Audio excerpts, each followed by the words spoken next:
नमस्कार दोस्तों, स्वागत है आपका हमारे अपने चैनल पर और मैं फिर से लेकर आया हूँ आप सभी के लिए एक और नए रिक्रूटमेंट के बारे में इन्फॉर्मेशन। आज हम बात करने वाले हैं मध्य प्रदेश कर्मचारी चयन मंडल भोपाल के एक और नोटिफिकेशन के बारे में। इससे पहले हमने देखा था कि ग्रुप 1 सब ग्रुप 3 का नोटिफिकेशन आ गया था और अब हम ग्रुप 4 के अंतर्गत कुछ और रिक्रूटमेंट नोटिफिकेशन के बारे में बात करने वाले हैं। यहाँ पर मैं बता दूँ कि सबसे बड़ा एडवांटेज जो ये होता है, यहाँ पर एज का क्राइटेरिया, मतलब यदि आपकी एज 35 प्लस भी और यदि आप किसी एग्ज़ाम की प्रिपरेशन करना चाह रहे हैं तो आप व्यापम के या ईएसबी के इन एग्ज़ाम्स के ज़रिए अपना सपने को पूरा कर सकते हैं। तो फिर से हम लेकर आ गए हैं समूह 4 के व्यापम के द्वारा एक और रिक्रूटमेंट को। इसके अलावा मैं बता दूं कि ग्रुप 1 सब ग्रुप 1 का एक और रिक्रूटमेंट जो कि पेंडिंग है, जिसका नोटिफिकेशन हमें जल्दी देखने को मिल सकता है, क्योंकि एडवर्टीजमेंट में और लिस्ट में इसका शेड्यूल में इसका ऑलरेडी नेम है। फिलहाल हम इसकी बात करते हैं। यहाँ पर आप लोग देख पाएंगे कि आज यानी कि 3 मार्च से लेकर इसके फॉर्म जो है वो भरने चालू हो जाएंगे और 17 मार्च तक इसके फॉर्म भरे जा सकेंगे। क्लियर। और यहाँ पर हम फीस की बात करें यदि, तो यहाँ पर आप लोग देख सकते हैं कि 500 रुपये फ़ीस है अनरिजर्व कैटेगरी के लिए और मध्य प्रदेश से बाहर के लोगों के लिए जो अप्लाई करेंगे। साथ ही 250 रुपये फ़ीस है मध्य प्रदेश के रिजर्व क्लासेस के बच्चों के लिए। यहाँ पर हम बात करें एग्ज़ाम की, तो 3 मई से इसके एग्ज़ाम जो है वो शुरू हो जाएंगे और यहाँ पर 2 शिफ्ट में एग्ज़ामिनेशन होंगे।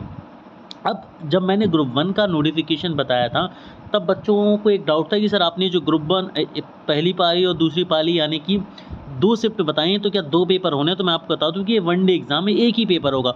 2 शिफ्ट का मतलब है कि 2 अलग-अलग शिफ्ट में पेपर होंगे। आपका इनमें से किसी एक शिफ्ट में पेपर होगा, ठीक है? 2 पेपर नहीं होंगे आपके। चलिए, शिफ्ट की टाइमिंग्स आप यहाँ पर देख सकते हैं। अब यहाँ पर हम आगे बात करें इसके पैटर्न के बारे में, तो आप सभी लोग देख सकते हैं कि समूह 4 का ये पेपर है।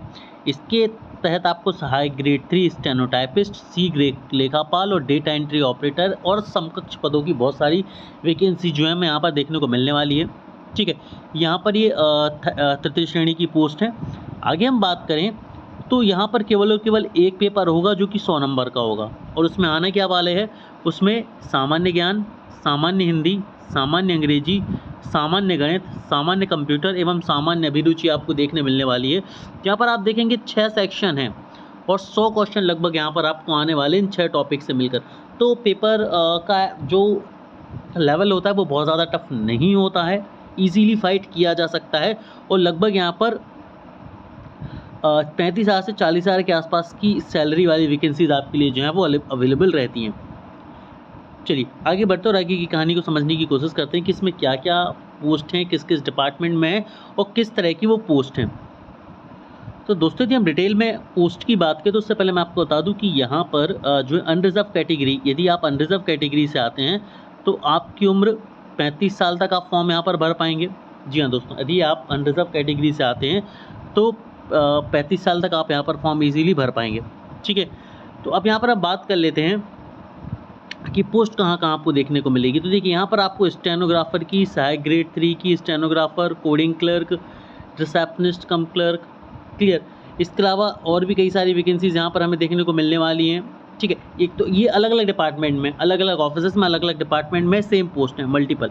ठीक है, इसके अलावा हम बात करें कुछ और वैकेंसी यहाँ पर होंगी, जैसे कि आप देख सकते हैं एचपीसीसी की वैकेंसी यहाँ पर हमें देखने को मिलने वाली है, डेटा एंट्री ऑपरेटर की वैकेंसी यहाँ पर हमें देखने को मिलने वाली है, रिकॉर्ड क्लर्क की वैकेंसी हमें देखने को मिलने वाली है। तो क्लरिकल लेवल की यहाँ पर ढेरों वैकेंसी जो हैं आप देख सकते हैं। अब यहाँ पर हम आगे बढ़ने वाले और एक एक करके इनके लिए इनके साथ जो चीज़ें मांगी गई ना उसकी हम बात करने वाले। जैसे कि हम बात करें सबसे पहले पद के लिए, तो हम स्टेनोग्राफर की बात करें। स्टेनोग्राफर की यदि हम बात करें तो देखो अलग अलग डिपार्टमेंट में है, तो ये मत देखना कि सर वैकेंसी कम है, वैकेंसी ठीक ठाक है। अलग अलग डिपार्टमेंट में है तो वो एक दो है, ओवरऑल तो आप वैकेंसी को क्युमुलेटिव भी देखेंगे ना।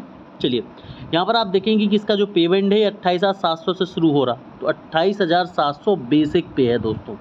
अब इसमें जुड़ेगा आपका 50% डीए, तो 50% डीए कितना हो जाएगा आपका, लगभग 14,000 मान लेते हैं। ठीक है, अब डीए के अलावा एचआरए भी होगा, मेडिकल भी होगा और भी अलाउंसेज होंगे। अभी मैंने से बेसिक और डीए को जोड़ा है, तो यही आपका 42,700 के आसपास लगभग पहुँच रहा है दोस्तों। तो 42,700 तो होगा, इसके अलावा आपको एचआरए भी मिलेगा और भी अलाउंसेस मिलेंगे, तो लगभग ये 45,000 के आसपास सैलरी आपकी पहुंचती है। इसके अलावा सहायक ग्रेड 3 जिसका बेसिक पे है 19,500, तो 19,500 के बेस पर आप इसको कैलकुलेट कर पाएंगे। क्लियर। तो आप देख सकते हैं यहाँ पर कितनी सारी बम्पर वैकेंसीज़ यहाँ पर आप लगातार देख पाएँगे। अब दोनों के लिए हम समझ लेते हैं कि यहाँ पर अनिवार्य शैक्षणिक योग्यता क्या रहने वाली है। यदि सहायक ग्रेड 3 की बात करें तो 10+2 माँगा जाएगा यहाँ पर, और कंप्यूटर दक्षता में आपको डिप्लोमा माँगा जाएगा जिसमें आपके पास DCA, PGDCA, इसके अलावा आप यदि मान लीजिए BCA है, MCA हैं, तो आप तब भी फॉर्म यहाँ पर भर सकते हैं। लेकिन यहाँ पर एक चीज़ मांगी गई है, वो है CPCT पास होना जो है वो ज़रूरी है आपको। CPCT बेसिकली एक टाइपिंग प्रोफिशिएंसी टेस्ट होता है, तो वो आपको आना चाहिए। वही हम स्टेनोग्राफर की बात करें, स्टेनोग्राफर, तो स्टेनोग्राफर में हमें क्या मांगा गया है, स्टेनोग्राफर में 100 शब्द प्रति मिनट से हिंदी व अंग्रेजी के स्टेनोग्राफर का नॉलेज मांगा गया है आपसे। क्लियर? तो यहाँ पर ये वैकेंसीज़ है। अब देखिए वैकेंसीज़ बहुत सारी हैं, यदि हम एक एक वैकेंसी को डिस्कस करेंगे तो काफ़ी ज़्यादा टाइम लगेगा। सहायक ग्रेड 3 की मैंने आपको बेसिक चीज़ें बता दी कि भाई सहायक ग्रेड 3 में आपको क्या क्या मिलने वाला है, ठीक है, क्या क्या उसकी एलिजिबिलिटी है, सैलरी क्या रहेगी। वही मैंने आपको बता दिया है कि भाई सहायक ग्रेड 3 के अलावा स्टेनोग्राफर में क्या रहेगी। अब हम देख लेते हैं कोडिंग क्लर्क में क्या रहने वाला है। तो रिसेप्शनिस्ट कम क्लर्क में भी आप यहाँ पर देख सकते हैं कि यहाँ पर 12th और CPCT मांगा गया है, 12th और CPCT मांगा गया है। तो देखिए इन सभी पोस्ट में लगभग आपको CPCT 99% पोस्ट में आपको 99% वैकेंसीज में आपको CPCT जो है वो देखने को मिलेगा। एक आध दो पोस्ट ऐसी हैं जहां पर आपको CPCT नहीं भी देखने को मिल सकता है, ठीक है। इसका डिटेल नोटिफिकेशन मैं आप सभी के साथ शेयर कर दूंगा टेलीग्राम चैनल पर हमारे, तो वहां से आप सभी लोग एक्सेस कर पाएंगे। रिक्रूटमेंट बढ़िया है, तो वो सभी लोग जो एलिजिबल हैं, जो इंटरेस्टेड हैं, वो इस फॉर्म को फिल ज़रूर करें।